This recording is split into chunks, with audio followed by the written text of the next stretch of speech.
Greetings to all of you. In this lecture, we will discuss about the kingdom fungi.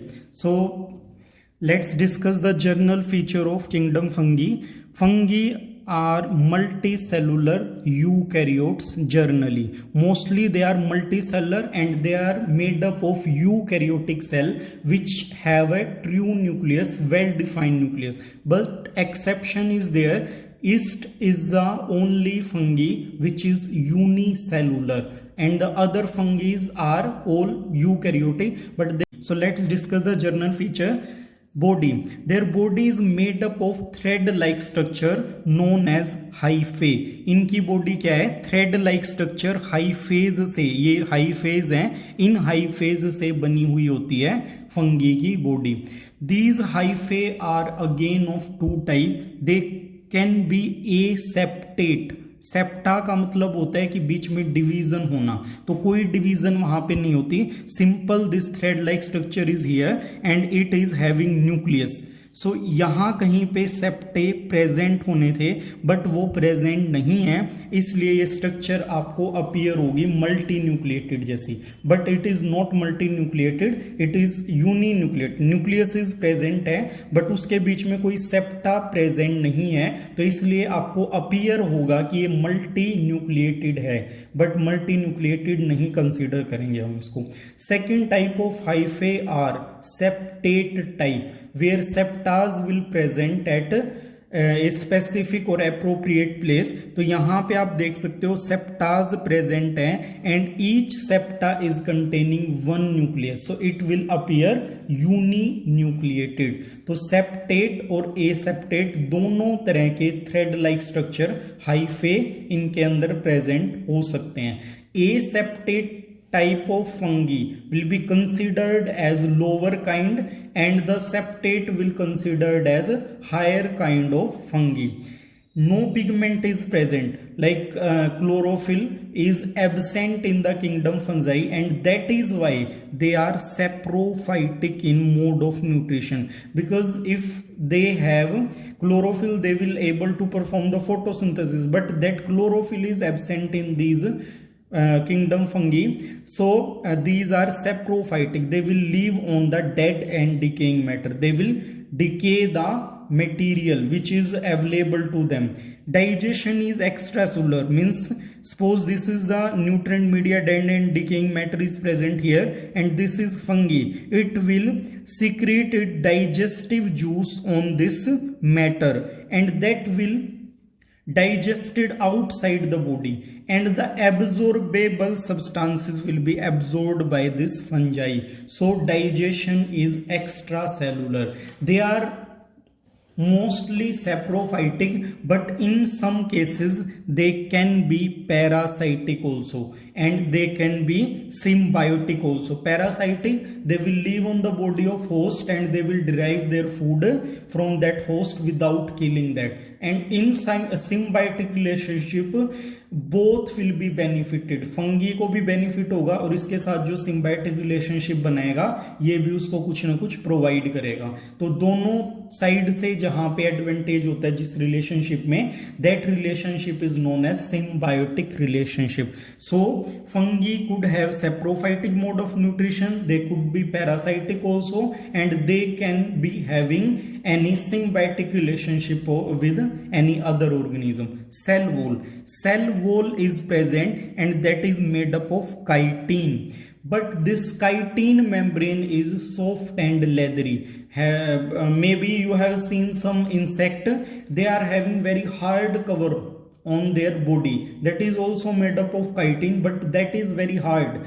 Unlike that, fungi kingdom or organism of kingdom fungi will have cell wall made up of chitin, but that will be very soft and leathery.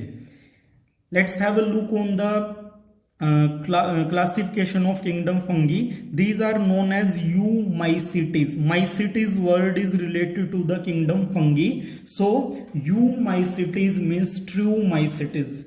True fungi जो हैं उनके हम अलग अलग classes, उनकी divisions हम discuss करेंगे. So we have discussed in the hyphae that there are two kind of fungi. one which are made by the aseptate hyphae and the another which is made up of septate kind of hyphae. So aseptate kind of fungi is considered as lower and that will be known as Phycomycetes. Phycomycetes means fungi made up of hyphae which are aseptate. So these could have flagellas, so that will be known as Mastigomycetes. उसको Mastigomycetes बोलेंगे अगर उसके अंदर flagella present है. अगर flagella नहीं present है तो Zygomycetes. रहीजोपस, इसको ब्रेड फंगी भी बोला जाता है, जो हम डिस्कस करेंगे. Second type of fungi is septate.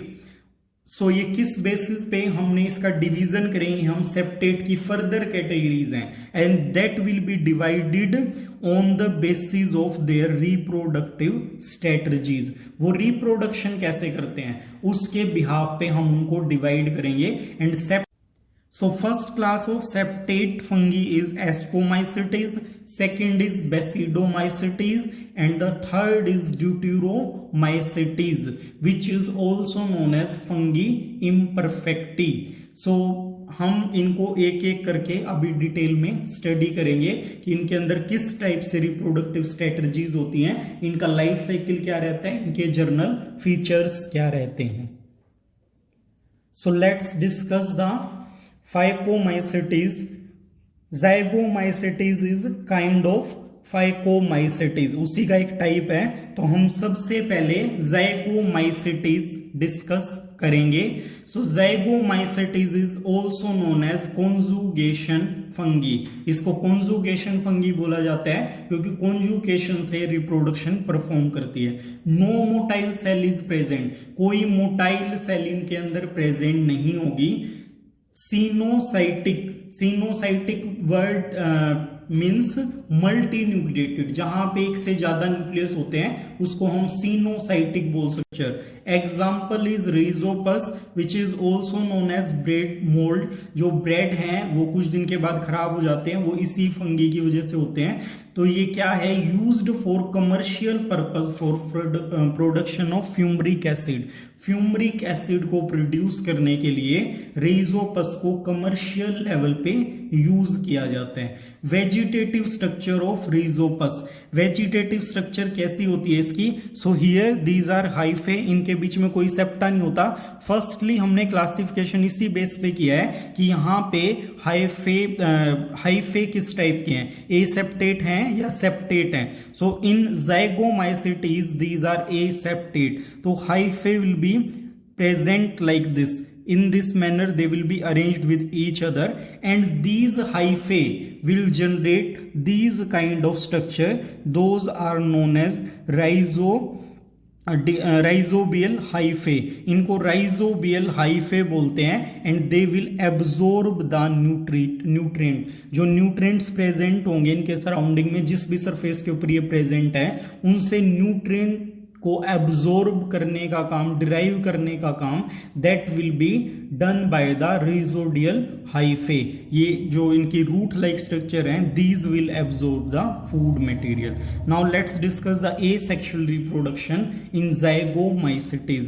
So these are the hyphae which have these nucleus. So septate is not present here. That is why this is looking like that it is multinucleated, but it is not actually. So from here on the hyphae there will be a outgrowth generation. इस तरह की एक out growth आएगी और वो out growth जो है last में किस में कन्वर्ट हो जाएगी, वो आपकी इस स्ट्रक्चर में कन्वर्ट हो जाएगी.